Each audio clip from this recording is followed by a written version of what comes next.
की मारे को छोड़ती श्री सद्गुरु महाराज श्री सद्गुरु महाराज की जय श्री सद्गुरु महाराज की जय।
गुरु महाराज के प्रिय शिष्य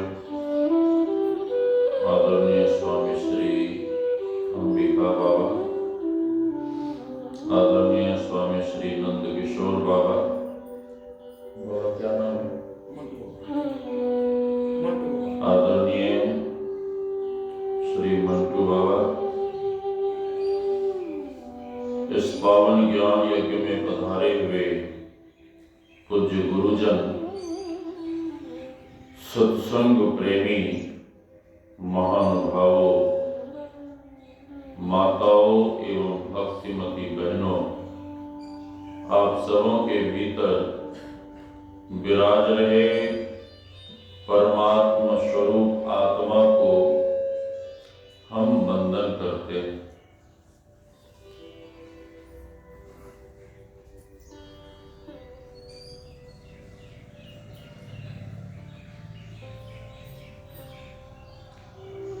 अभी हम आपको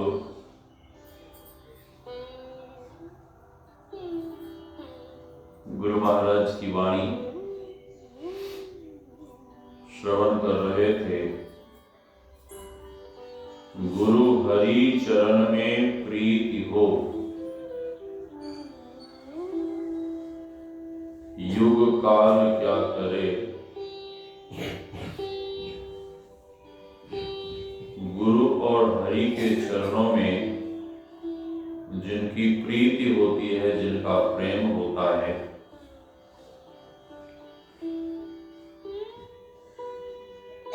गुरुदेव कहते हैं कि उसका काल कुछ नहीं बिगाड़ सकता।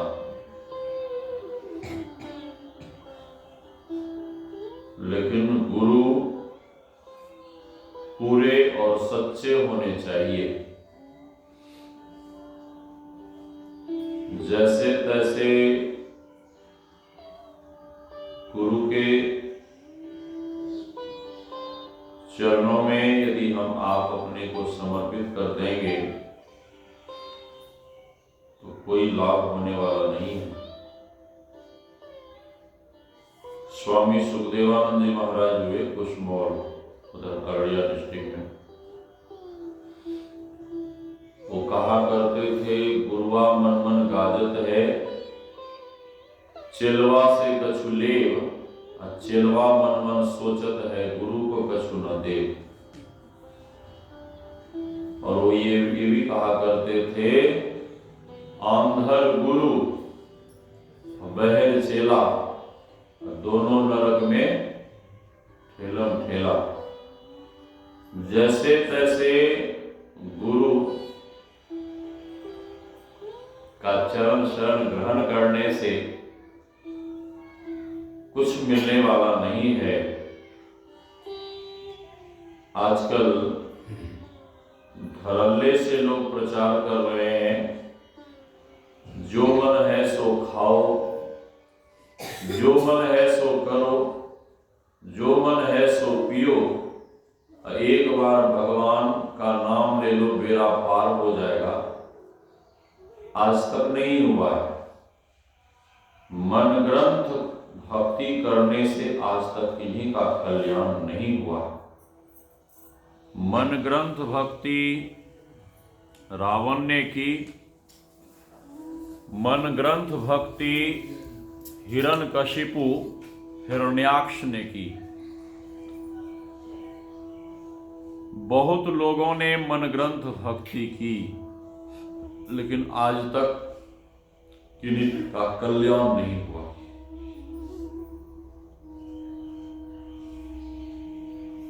एक बालक एक गुरुजी के पास गया और कहता है कि हमें शिष्य बना लो। तो गुरुजी ने कहा ठीक है, बन जाओ। बन गया चेला। चेला कहता है कि आप गुरु, मैं चेला, अब कुछ सुनाओ। तो गुरुजी ने कहा ठीक है, महाभारत सुन लो। बोले ना, इसमें कुछ नहीं, इसमें केवल लड़ाई की बातें भरी पड़ी। तो गुरुजी ने कहा रामायण, बोले इसमें भी कुछ नहीं। वेद, बोले तो सबसे पुराना है, इसमें भी कुछ नहीं। तो श्रीमद् भगवद गीता तो चेला कहता कि हाँ ये थोड़ा थोड़ा ठीक। गुरुजी भी सोचने लगे कि चेला नहीं, गुरु ही मिला है। गुरुजी कहते हैं कि आज मैं महात्म्य सुना देता हूं, कल से श्रीमद् भगवद गीता का पाठ प्रारंभ करूंगा। गुरुजी महात्म्य सुनाने लगे। ओम पार्थाय प्रतिबोधितां भगवतां नारायणेन स्वयं व्यासेन वृतां पुराण मुनिनां मध्ये महाभारतम् अद्वैतामृतवर्षिणीं भगवतीम् अष्टादशाध्यायिनीम् अम्ब त्वामनुसन्धामि भगवद्गीते भवद्वेषिणीम्। उसी में एक श्लोक है, सर्वोपनिषदो गावो दोग्धा गोपाल नंदन। इसका अर्थ है सभी उपनिषद गाय और दोहन करने वाले कौन है? भगवान श्री कृष्ण। सभी उपनिषदों को दोहन करने वाले भगवान श्री कृष्ण हैं। अब गुरुजी बीच बीच में कहे वाह वाह, चेला कहे वाह वाह। तो गुरुजी प्रसन्न हो कि चेला बहुत समझदार है, बहुत समझता है, इसलिए वाह वाह कर रहा है। तो गुरुजी ने बीच में पूछा कि कोई बात समझ में नहीं आई हो तो तुम हमसे पूछ सकते हो। चेले ने कहा कि गुरुजी हमें समझ में नहीं आवे, हमें आप कम समझाते हो, हम ज्यादा समझते हैं। अंत में गुरुजी कहते हैं कि कुछ पूछना है तो पूछ लो। चेले ने कहा कि गुरुदेव सारी बातें तो समझ में आई, लेकिन एक ही बात समझ में नहीं आई। वो क्या? चेला कहता है कि वही आप जो कह रहे थे, सर्वोपनिषदो गावो दो गधा गोपाल नंदन। तो ये दो गधा कौन थे? गुरुजी ने अपना सर पीटा, वहां दोग्धा शब्द है, दोहन करने वाला। ये बालक कह रहा है दो गधा।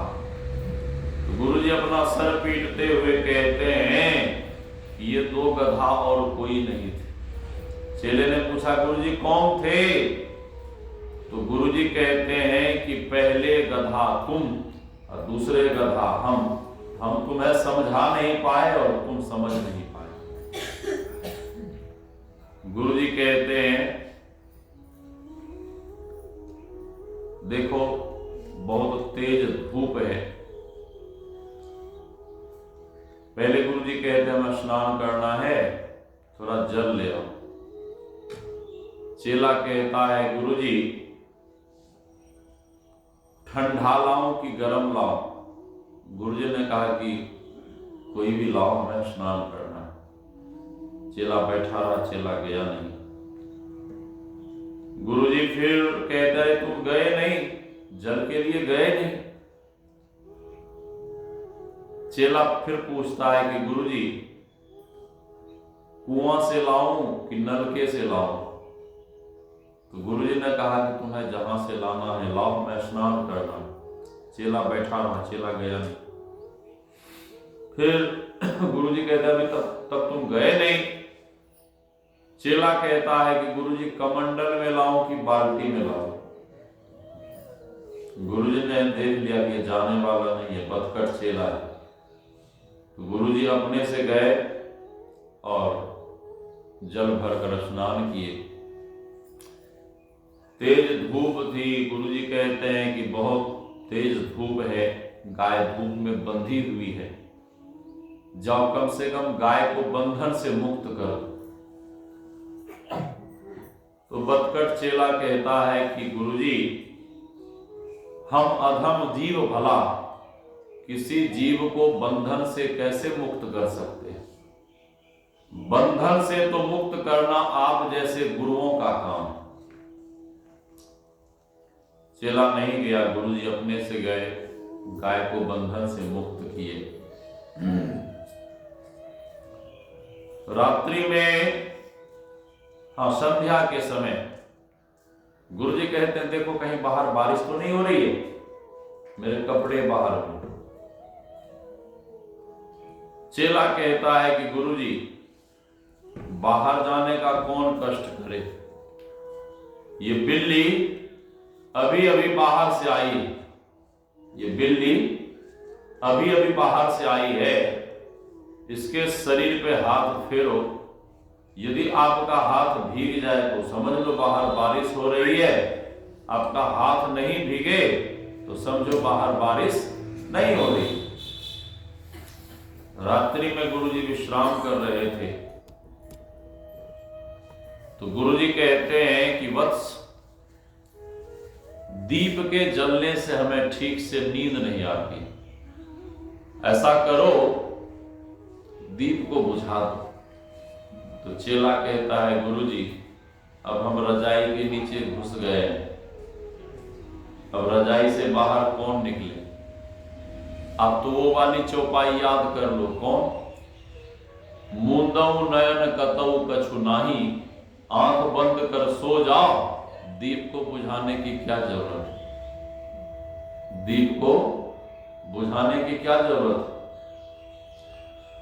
गुरुजी अपने से उठे, दीप को बुझाते हैं, विश्राम करते हैं। सुबह सुबह सुबह एक सेठ गर्मा गर्म मोतीचूर लड्डू लेके आया, हनुमान जी को चढ़ाया, सारा लड्डू गुरुजी को सौंप दिया, अपने चेलों में बांट देना।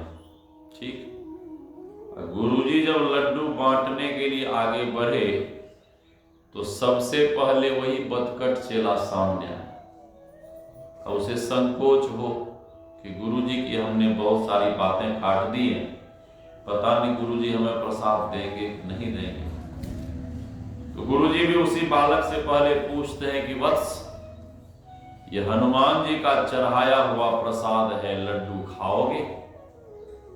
उस बदकट चेले ने कहा क्षमा करें गुरुदेव, आपकी 4 आज्ञाएं हमने नहीं मानी और ये 5वीं आज्ञा भी नहीं मानूंगा तो घोर नरक में जाऊंगा, लड्डू तो जरूर खाऊंगा।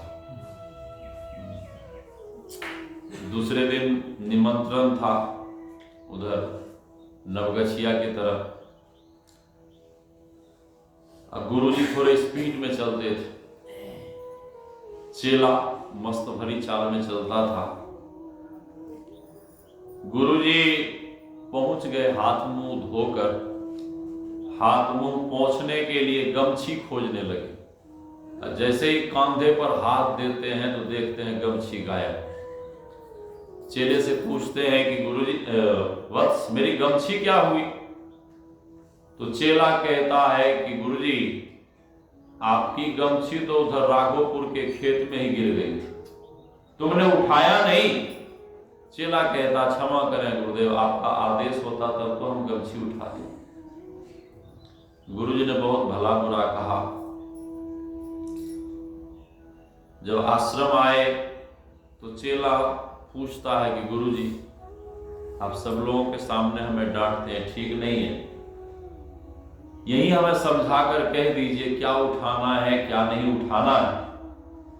तो गुरुजी समझाते हुए कहते हैं कि जब मैं आगे चलूं तो मेरे पीछे मार्ग में कोई भी वस्तु पड़ी हुई मिले तो उसे उठा लिया करो। ठीक है गुरुजी, समझ। तो दूसरे दिन फिर निमंत्रण था उधर बगरी के तरफ। गुरुजी स्पीड में वही चलने की आदत। गुरुजी वहां पहुंच गए, गुरुजी की वहां पूजा आरती हो रही है, मखमल के आसन पर बिठाया गया है। चेला धीरे धीरे मस्त भरी चाल में जा रहा है। मार्ग में देखा पड़ी हुई वस्तु, चीज, क्या? घोड़े की लीद। अपना वो गमछी उठाया और अपनी गमछी फैलाकर घोड़े की लीद उठाकर गमछी में भरने लगा और भरकर पोटली बांधा और पोटली बांधकर अपने सर पे रखा और धीरे धीरे वहां गुरु जी के पास पहुंचा। गुरु जी की वहां पूजा आरती हो रही है, चरण धोया जा रहा है, माला पहनाई जा रही है, आरती हो रही है, और ये चेला वो लीद वाली पोटरी धीरे धीरे ले जाकर गुरु जी के पवित्र आसन पर रख देता है। अब गुरु जी पूछे कि क्या है इस पोटली में, क्या है? तो चेले ने कहा गुरु जी वही सामान, आपका आदेश सामान। तो गुरु जी छू छू कर देखे तो गुरु जी को गोल गोल समझ में आवे। तो गुरु जी के मन में हुआ कि कहीं मिठाई की दुकान से कच्चा पक्का रसगुल्ला तो नहीं ले आया। तो गुरु जी कहने लगे रे जरा खोलो तो हम भी देखें क्या है। तो चेले ने खोला, जैसे ही चेले ने खोला उसे दुर्गंध आई और गुरुजी ने कहा गए मूर्ख कहीं का ये घोड़े की लीद उठा के क्यों लेकर आया? गुरुजी आपका ही आदेश था। गुरुजी ने बहुत भला बुरा कहा, ले जाओ फेंको इसको, भागा फाटो। चेला ले जाकर फेंक दिया।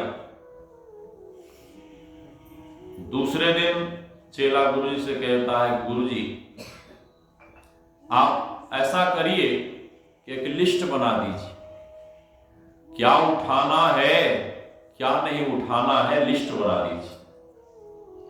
ठीक है, गुरुजी ने लिस्ट बना दिया। लिस्ट में लिखा छाता, जूता, कमंडल, बर्तन, बासन, अगरम बगरम सब लिख दिया। ठीक है, ये लिस्ट लो और जब कोई सामान मार्ग में मिले तो उस लिस्ट से मिला लेना, फिर उठाना। ठीक है, ये बढ़िया हो। दूसरे दिन फिर निमंत्रण में गए भागलपुर के तरफ, और उस समय ये रोड नहीं था, गाड़ी घोड़ा नहीं, पैदल पैदल लोग चलते थे। लौटने में विलंब हो गया। कोई व्यक्ति खेत के मेड़ के किनारे में कुआं खोद रखा, अंधेरी रात। और वो गुरुजी जो स्पीड में आ रहे थे, तेजी से चल रहे थे, उन्हें वो कुआं दिखा नहीं और हड़बड़ा के उसी कुआं में गिर पड़े। अब गुरुजी आवाज देने लगे रे कहां हो? तो चेला धीरे धीरे आ रहा था पीछे से, पूछता क्या हुआ गुरुजी? तो गुरुजी कहते हैं देख नहीं रहे हम कुआं में गिर गए हैं, जल्दी से बाहर निकालो, जल्दी करो। तो चेले ने कहा कि सावधान गुरुजी, आप शांति से कुआं में बैठिए, पहले आपका जो दिया हुआ लिस्ट है वो हमें पढ़ लेने दीजिए। अब गुरुजी सोचने लगे लिस्ट में ये क्या पड़ेगा। तो चेला लिस्ट निकाला और लिस्ट में पड़े छाता, जूता, कमंडल, बर्तन, बासन। लिस्ट को इधर उधर उल्टा के देखे, इस लिस्ट में गुरुजी का नाम तो कहीं है ही नहीं। तो गुरुजी कहते हैं अरे इतनी देर से क्या कर रहे हो, मुझे बाहर तो निकालो। चेला कहता है क्षमा करें गुरुदेव, ये आपका दिया हुआ लिस्ट है, इसे बढ़िया से आप देख लीजिए।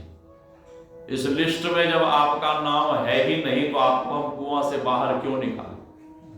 आप कुएं में ही पड़े रहो, कुएं में ही बैठकर भगवान का भजन करो।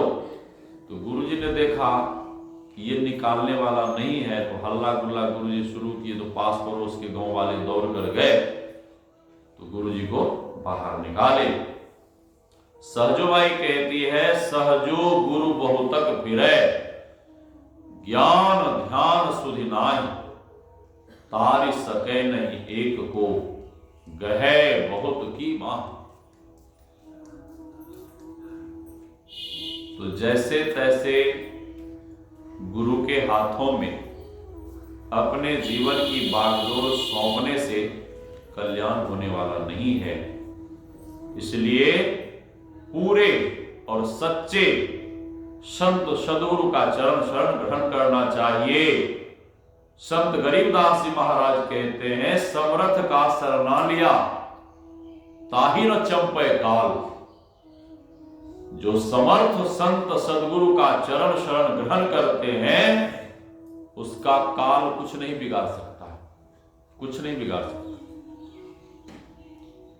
कनकुदिया में एक बहुत बड़े महापुरुष हुए पूज्यपाद स्वामी लच्छन बाबा।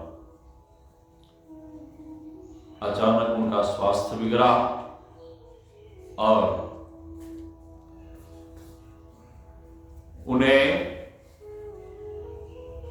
काल लेने के लिए आया। और काल जब लेने के लिए आया तो गुरु महाराज को पुकारने लगे कि हे गुरु महाराज, अभी हमें भजन करना है, ध्यान करना है, सत्संग करना है। हे गुरु महाराज, हमारी रक्षा करिए।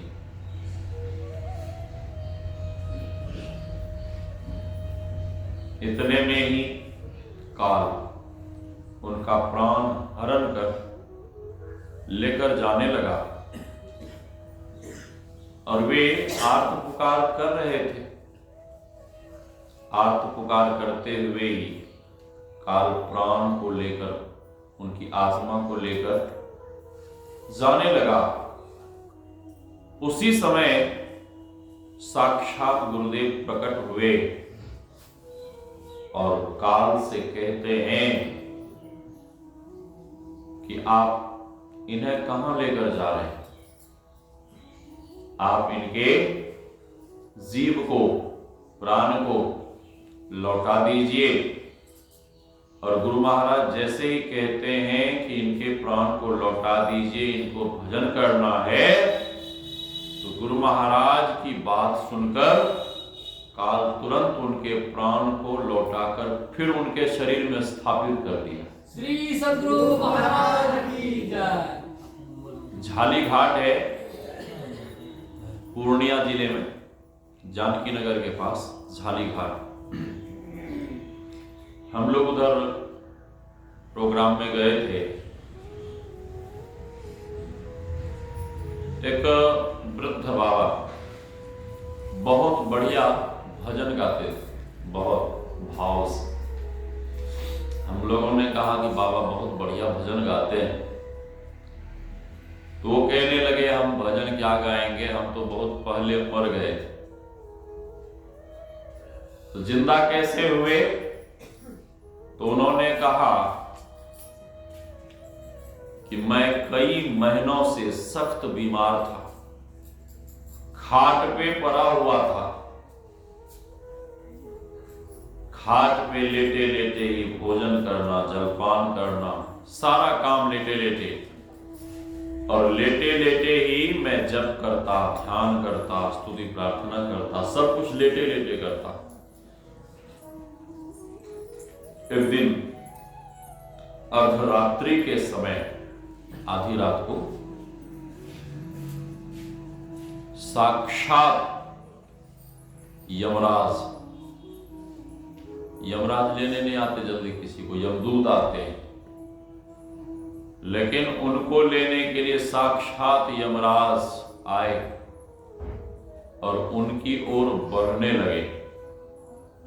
वे बाबा समझ गए कि ये मेरा प्राण हंता है, मुझे लेने के लिए आ रहा है। वे बाबा गुरुदेव को पुकारने लगे और कहने लगे कि हे गुरुदेव, अभी मेरा भजन पूरा नहीं हुआ है, अभी हमें और साधना करनी है, ध्यान करना है, भजन करना है।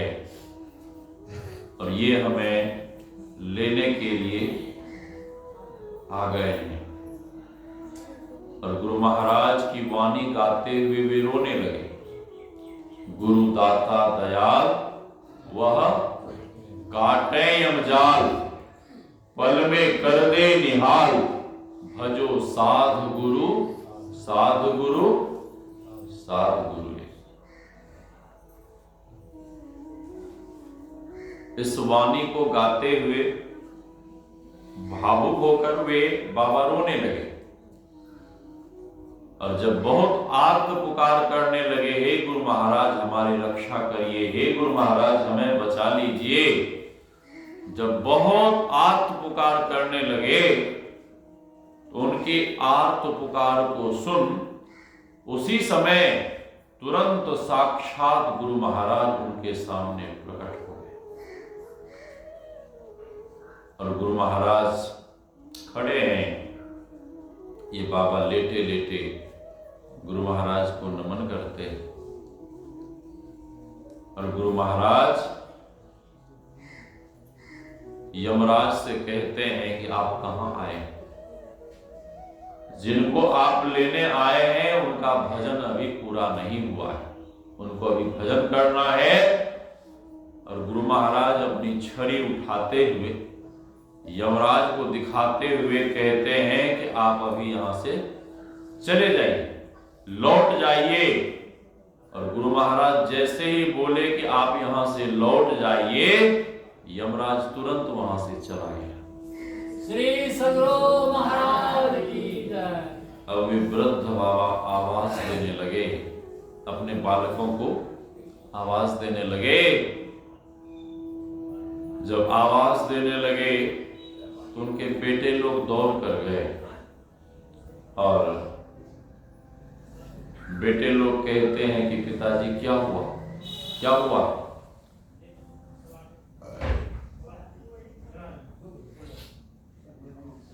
वे बाबा कहते हैं,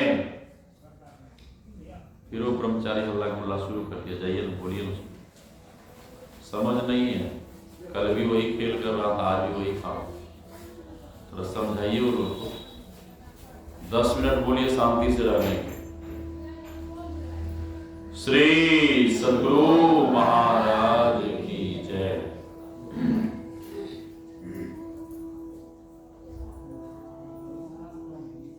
बेटे पूछता है कि क्या हुआ पिताजी, क्या हुआ? तो वृद्ध बाबा कहते हैं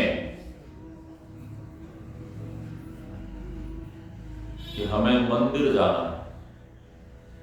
बेटे लोगों ने कहा आप चल नहीं सकते, आप बैठ नहीं सकते, मंदिर जाकर क्या करेंगे?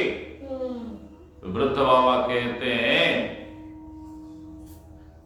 कि मैं कह रहा हूं मुझे मंदिर जाना है, मुझे खाट से उठाओ। बेटे लोगों ने खाट से उठाया। फिर वे वृद्ध बाबा कहते हैं मेरे हाथ में लाठी दे दो। बेटे लोगों ने लाठी दे दी। फिर वे कहते हैं कि हमें छोड़ दो, हम अकेले चलकर मंदिर चले जाएंगे। बहुत कहने पर बेटे लोगों ने तो छोड़ दिया, लेकिन साथ में बने रहे कि कहीं पिताजी गिरेंगे तो हम लोग पकड़ लेंगे।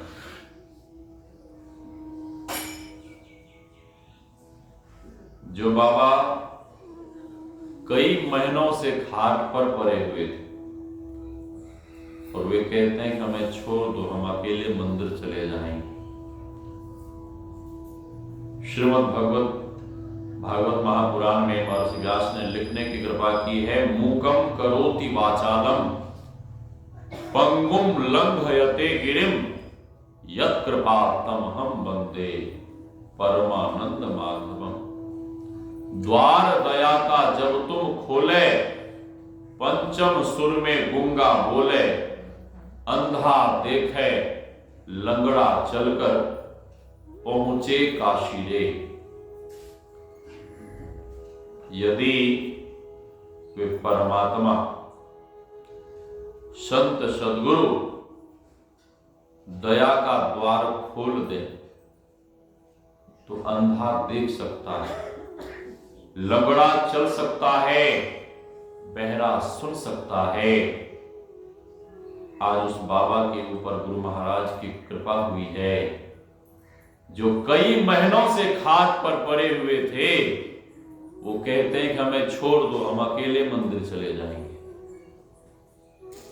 लाठी के सहारे बाबा एक कदम बढ़ाते हैं, दूसरा कदम बढ़ाते हैं, तीसरा कदम बढ़ाते हैं, चौथा कदम बढ़ाते हैं और जैसे ही 5वां कदम बढ़ाते हैं, वे वृद्ध बाबा जो कई महीनों से खाट पर पड़े हुए थे, वो 5वां कदम बढ़ाने के साथ ही हम आपके जैसे एकदम दौड़ने लगे। श्री सद्गुरु महाराज की जय। मंदिर जाते हैं, मंदिर पहुंचकर कहते हैं कि माइक लगा दो, मैं गुरु महाराज को भजन सुनाऊं। बेटे लोगों ने माइक लगा दिया, भजन गाने लगे। गांव के लोगों ने जब सुना तो गांव के लोग कहने लगे ये तो मरने वाले थे, ये चल नहीं सकते थे, मंदिर कैसे पहुंच गए। देखने वालों की भीड़ लग गई तो लोगों ने पूछना शुरू किया कि आप तो मरने वाले थे, स्वस्थ कैसे हो गए। उन्होंने कहा कि अब ध्यान का समय हो गया, सब लोग बैठकर ध्यान करिए, बाद में मैं बताऊंगा। सभी लोग बैठकर ध्यान करने लगे। भोर हो गया, स्तुति प्रार्थना सभी लोग बैठकर करने लगे। जब सुबह का सत्संग संपन्न हुआ तब सभी लोग घेर कर बाबा से पूछने लगे कि आप तो मरने वाले थे, कैसे बच गए। तब उन्होंने कहा कि रात्रि में साक्षात काल यमराज हमें लेने आया था और मैं गुरु महाराज को पुकारने लगा और मेरी आर्त पुकार को सुन साक्षात गुरुदेव भगवान हमारे सामने प्रकट हो गए। मैंने दर्शन किया, प्रणाम किया लेटे लेटे, और गुरु महाराज अपनी छड़ी उठाकर यमराज से कहते हैं कि आप कहां आए हैं, आप यहां से लौट जाइए। और गुरु महाराज जैसे ही यमराज को बोले लौटने के लिए तो यमराज तुरंत वहां से चला गया। मैं चल नहीं सकता था, लेकिन गुरु महाराज के दर्शन करने मात्र से मुझ में ऐसी शक्ति आ गई, गुरु महाराज की ऐसी कृपा हुई कि मैं धीरे धीरे चलते चलते स्वस्थ मानव के जैसे मैं दौड़ने लगा। ये सब उन्हीं की कृपा से। तो मैं कह रहा था कि जिनकी प्रीति, जिनका प्रेम गुरुदेव के चरणों में, जिन्होंने अपने जीवन की बागडोर संत सद्गुरु के हाथों में समर्पित कर दिया है, शंकराचार्य जी महाराज कहते हैं गुरु चरणाम्बुज निर्भर भक्त संसाराद चिराद भव मुक्त। शिष्य गुरुदेव से प्रश्न करता है, अपार संसार समुद्र मध्य सम्मज्जतो में शरणम किमस्ति। हे गुरुदेव, इस अपार संसार सागर से पार जाने का उपाय क्या है। गुरुदेव उत्तर देते हैं, गुरु कृपालो कृपया वदय तत्। गुरुदेव कृपालु हो, वदय तत्, उन्होंने जो ज्ञान दिया है, उन्होंने जो युक्ति बताई है, विश्वेश पादाम्बुज दीर्घ नौका, जो इस तरह से समर्पित होकर गुरु भक्ति करते हैं, शंकराचार्य जी महाराज कहते हैं कि वह भक्त बिना ही परिश्रम के इस भवसागर को पार कर जाता है, बिना ही परिश्रम। लेकिन उस तरह का समर्पण भाव हो। हम आप नित्य पाठ करते हैं, पाखंड अहंकार तजी निष्कपट हो अरुदीन हो, सब कुछ समर्पण कर गुरु की सेवा करनी चाहिए। हम आपका जीवन पाखंड रहित होना चाहिए। यदि जीवन में पाखंड है, अहंकार है, ईर्ष्या है, द्वेष है, छल है, कपट है, तो गुरुदेव कहते हैं कि वह जीव, वह मानव इस भवसागर में डूब जाए। कर्णधारम गुरुम प्राप्यम तद्वाक्यम बलवत् दृढ़म अभ्यास वासना शक्त्या तरंती भवसागरम। संत सद्गुरु के चरणों में अपने आप को तो समर्पित कर दें, लेकिन उनके बताए हुए युक्ति के अनुसार जब हम आप साधना करेंगे तो शास्त्र कहता है तरंती भवसागरम, वह भक्त व साधक इस भवसागर से तर जाएगा, पार कर जाएगा। और गुरुदेव क्या करते हैं, भवसागर से बूढ़त राखे दीपक हाथ धरे, सूर श्याम गुरु ऐसो समरथ छिन में लय उधरे, गुरु बिनु ऐसी कौन करे। तो हम आप सुन रहे थे, कछुवी की दृष्टि दृष्टि हो जंजाल क्या करे। हम आप शरीर और संसार में रहें, लेकिन गुरुदेव कहते हैं कि कछुवी के जैसे हम आप इस मानव जीवन को जिए। कैसे? कमठ दृष्टि जो लावई सो ध्यानी परमान, सो ध्यानी परमान सुरत से अंडा सेवे, आप रहे जलमाही सूखे में अंडा देवे। जैसे कछुवी जल में रहती है और अंडा कहाँ देती है? सूखे में, रेत मिट्टी पे, और जल से ही उस अंडे का सेवन करती है। और थोड़ी देर के लिए यदि उसकी दृष्टि वहां से हट जाए, अंडा क्या होगा? हाँ, नष्ट हो जाएगा, सड़ जाएगा। उसी तरह से हम आप इस संसार में रहें, लेकिन मन से, ख्याल से निरंतर भगवान नाम सुमिरन करते रहे, जप करते रहे, ध्यान करते रहे। गुरु प्रदत्त जो भी मंत्र मिला है उसको श्रद्धा निष्ठा से जपते रहे।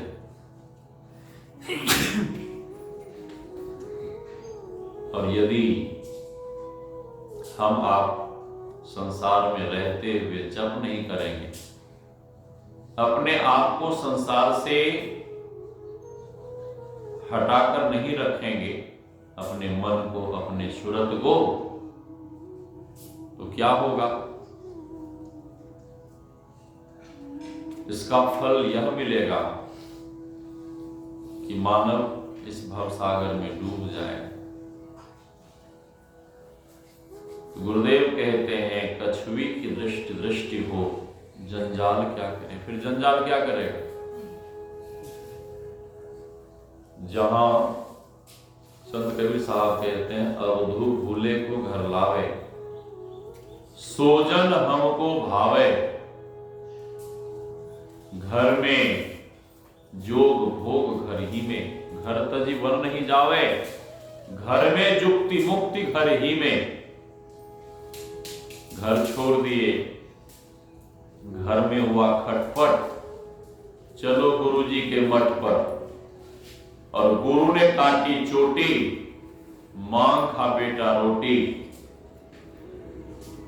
खाने को हलवा मिले, लोग कहे महाराज।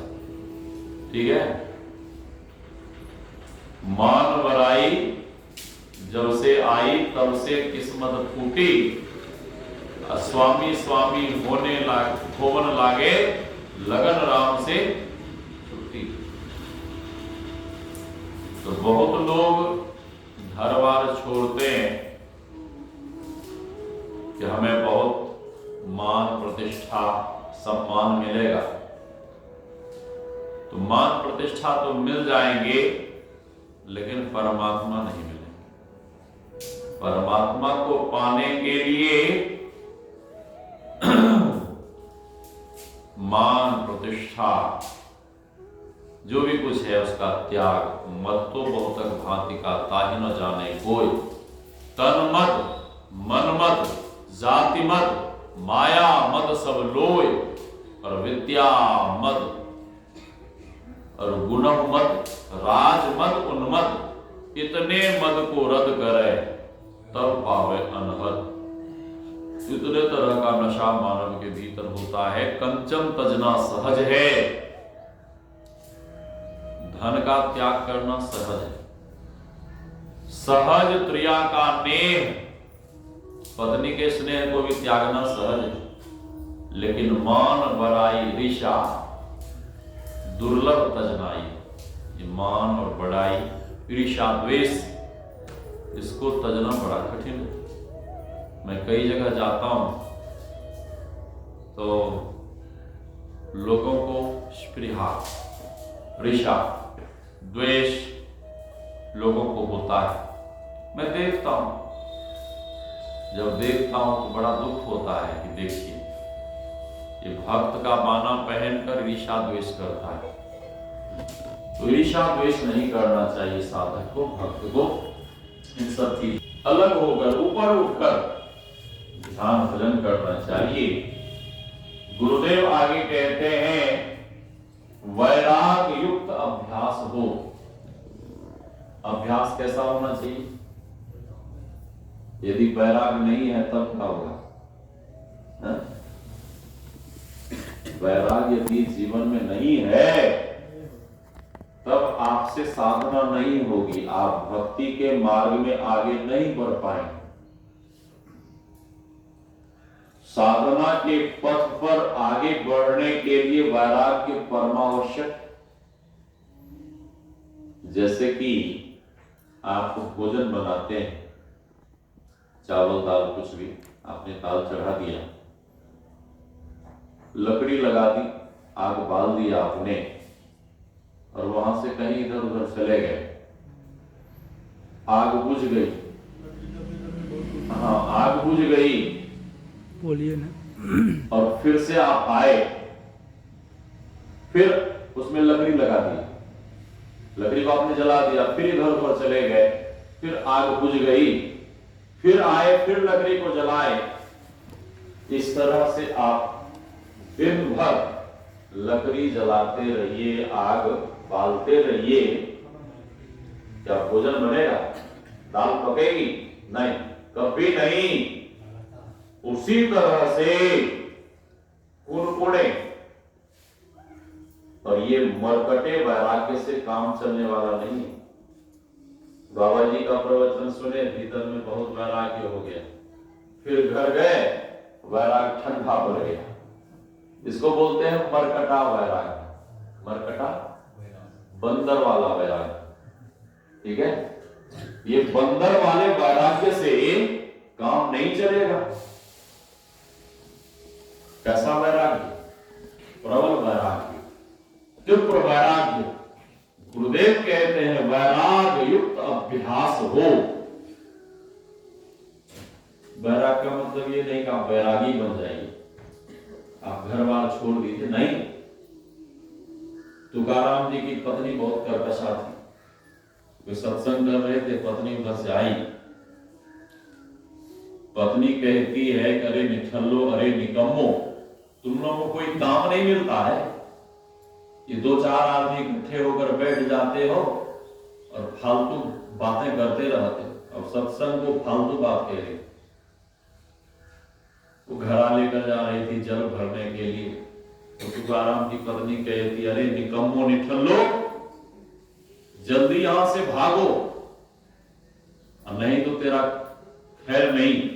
उधर से मैं जब लौटूंगी और तुम लोगों को देखूंगी तो फिर देखना। अब तो सभी सत्संगी डर गए, डर के मारे कांपने लगे। इनकी पत्नी डांट कर गई है, फटकार कर गई है, पता नहीं क्या होगा। उधर से तुकाराम जी महाराज की पत्नी जब आई तो देखती अभी तक ये लोग सत्संग ही कर रहे, सत्संग ही कर रहे। उनकी पत्नी उधर से आई और जल भरा मटका तुकाराम जी के सर पे जोर से पटक। अब तो सभी सत्संगी डर के मारे कांपने लगे कि हमको भी कहीं मारेगी, क्या करेगी पता नहीं। पटक कर उनकी पत्नी चली गई। तो लोगों ने कहा कि ये आपकी पत्नी ठीक नहीं की, अच्छा नहीं किया, आपकी पत्नी अच्छी नहीं, ऐसा नहीं करना चाहिए। तो तुकार